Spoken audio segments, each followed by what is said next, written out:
Hello, this is OverlordBou, and we're back with another how-to video, and today we'll be talking about how to farm and to use coal. Now, pretty much the main way to get coal is pretty simple. So whenever you go to the containers, there are 3 daily containers you can get. You get one at 2,000 XP you've earned for the day, there's one you get for 12,500 XP, and there's one you get for 37,000 XP you've earned for the day.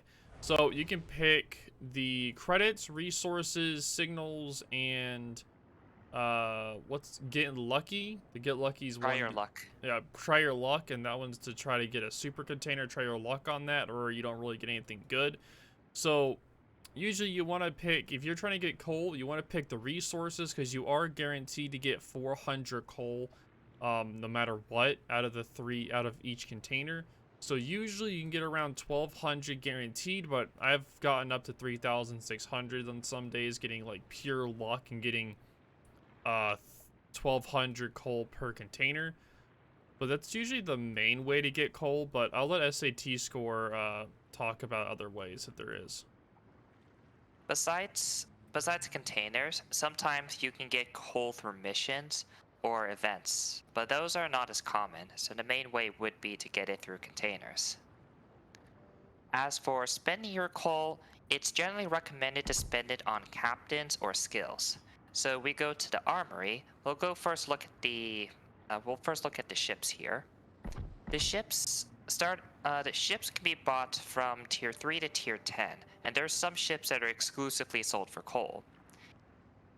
The main ships I recommend are generally in tier 9 and tier 10. Below that, I don't find the coal ships to be very efficient. You're probably not, unless you're playing a lot of mid-tier ships, I wouldn't recommend buying these ships for coal. So, let's go take a look at the coal ships I would recommend. So, Imoman, Napoli, Moskva, Salem, and Marso are considered good coal ships for tier 10. Imoman is a solid tier 10 CV. Very uniquely has the skip bombs, but is otherwise a good CV. Napoli is closer to a meme ship. She has SAP secondaries, and it's fairly durable for a cruiser. Mm-hmm. Moskva is kind of in between a Petro and a Stalinrod, kind of like a somewhat tanky Russian cruiser unless you show broadside, but also has excellent shell ballistics, very good HE damage, and still respectable AP. Salem is pretty similar to Des Moines, except she trades a little bit of radar for super heal, so she's better suited to dueling other cruisers. Oh, Salem And then doesn't get sonar. Oh yeah, and no, she can get sonar, but it is mounted in the same slot as radar, so you Oh, have to choose okay. either. Yeah, yeah, yeah.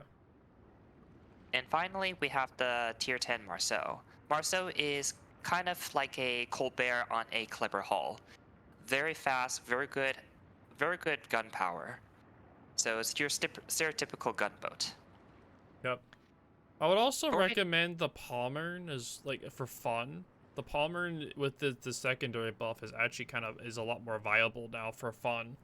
It's 12-kilometer secondaries. If you build into IFHE, does a lot of pen. I would agree. I do not recommend the Z44. Honestly, you're better off taking one of the other tier 9 tech tree ships if you want a torpedo. Yep. And then finally, Marco Polo's okay. Not my first pick, but if you do end up buying her, she's okay. What about the new Shami and the Yoshino? So Yoshino is just a is a tier 10 Japanese super cruiser. She doesn't do too many things uniquely compared to, say, Zhao. Mm-hmm. Like, she's just another long-range kiting ship, and there's already a whole bunch of ships that do that, so I don't recommend her. New Tsushima is a good destroyer, but she's a bit expensive at nearly 30,000 coal. For some reason, she's more expensive than even tier 10 battleships, so I do Yep. not recommend her unless you're playing clan battles. Yep. Well, I would do personal pick of like if you don't want a tier 9 or 10 and you just want to have other ones as lower tier, I would say the Flint, the Oktyavskia Revolucia is really good, and the Agil is also really good. So is the Marblehead. And what do you think of the Lazo? Do you think that'd be okay? I know the Agil's really good. Lazo's okay if you want to learn how to use spotter plane. Her gimmick is having spotter plane nearly up all the time. So Mhm. you can just so Lazo would be a good trainer if you want to learn how to shoot over islands or into smoke. Yeah, I would recommend the Flint because pretty much a smoked up Atlanta with no radar, has longer range Fletcher torps. The Oskra Volvusia is pretty much Ismail, but it has more Russian bias. The Agil is the only French DD with smoke, and also has a speed as well. It's very strong.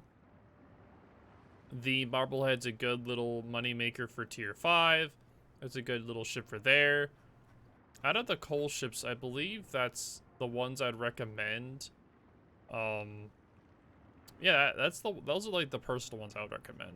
You think there's anything else we could recommend from the ships? I think we covered that. Nope, I think we covered all the ships. All right, so let's move on to the commanders. So you can get commanders for coal.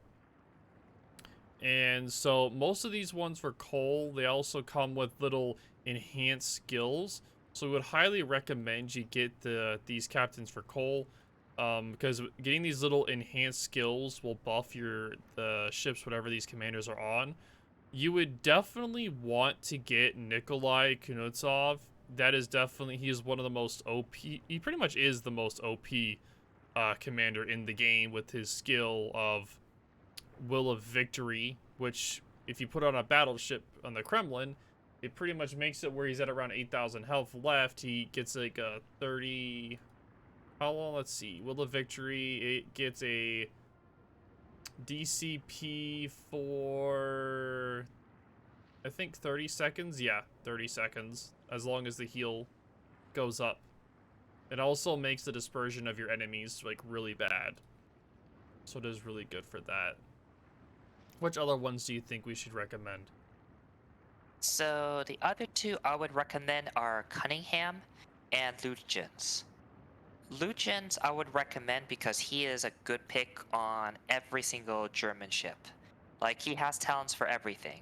He has main battery loader for your cruisers and destroyers. He has secondary battery loader for your battleships. He even has aerial skill just for your carriers. Mm-hmm. So no matter which German line you go down, he will fit in pretty well. Now, Eh, Cunningham, what is his specialties? So his specialties, he comes with three specialties. So we'll start with the first one, equipment spoils. This one, if you destroy two ships, you'll get an extra charge for your ship's consumables. Uh, this will, this applies to pretty much every ship. Mm-hmm. Lightning fast, if you happen to cause two floodings, then you can increase the speed of your ship and your torpedoes. Generally pretty good, especially since the Royal Navy destroyers are fairly slow, so Mm-hmm. it's a good way to compensate. And then finally, ruthless. Ruthless means if you somehow get Witherer, you shoot a lot faster. Which, again, it's very good since most of the Royal Navy ships are geared for farming, getting fires. Yep. Now, what about Felipe and Jersey? Would you recommend these for coal, or Uh, would you just prioritize the three first? so the reason I prioritize the first three is because they're generally more useful. Cunningham and Lugens can be used effectively in all of their respective nations' lines. Kuznetsov is more limited to the battleship and I guess the Petropavlos line, but his will to victory skill is so good it will turn around many ranked games if you decide to use him. Mm-hmm. So for that reason, he's usually considered one of the strongest captains. That's not to say the Felipe and Swarovski are bad captains. They're still very good, and if you have the right ships, then you can definitely put their talents to good use. So if you're going up the Holland line, you happen to have coal left over for it, go ahead and take Swarovski. He's still very good on Holland. Felipe, he's okay. I wouldn't rate him as strong as the other captains, but if you end up going down one of the French lines, go ahead and put him in. If you have the resources, of course. Yep. So we have that covered now. Is there anything else you can get for coal? I believe, yeah, you can get certain containers for coal. Would you recommend people use coal to get containers or signals? Oh wait, you can also get upgrades. The surveillance, the we forgot to cover this. The upgrades in the armory. You can get special modules for coal. So we'll go with the containers first. For the containers, I generally would not recommend using coal. Coal is far better suited to get something that's guaranteed. In this case, you would probably save it up for a ship or a captain. Mm-hmm. If you go down to the upgrades, yes, some upgrades are definitely well worth it on specific ships. For example, surveillance radar on your US or Russian radar ships is very effective, especially if you bring it into ranked. Hydro, Hydro Party, even smoke generators sometimes can be very useful. And engine boost, of course, is probably the most ubiquitous of all. So if you have a ship that can make good use of it, then I would recommend getting one or two, probably for your tier 9 or tier 10 ships, or ships you plan on bringing to ranked slash clan battles. Yep, and I would highly not recommend you use coal to get signals. It's just a really big waste. Unless you just have hundreds of thousands just lying around. It's kind of a big waste to waste coal on something that's not as important. On camouflages, I wouldn't really recommend using coal either. The only one I maybe would recommend would be the hunter one right here for the 20% credits if you're trying to farm credits and you have a lot of coal just sitting around. But again, it's not like a high priority to ever use any of that. Now, you can get patches with coal as well. So if you're trying to specialize into what you have and you wanna just, have a little special patch of yours, you can use coal to do that as well. So if you want to do that, you're more than happy to do that.